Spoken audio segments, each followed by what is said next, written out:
Welcome back to another technical deep dive here in the debug zone.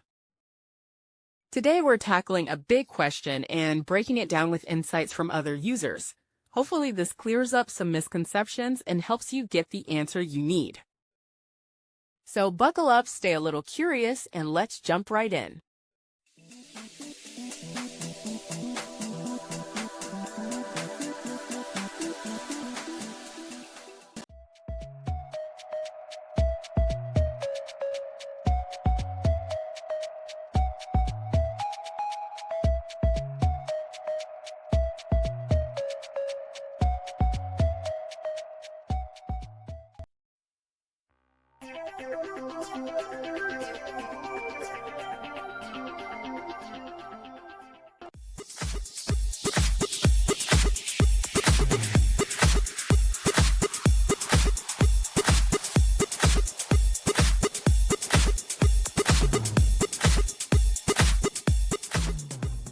And that's a wrap.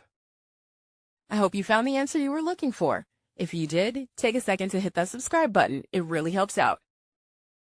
And let me know in the comments which solution worked best for you.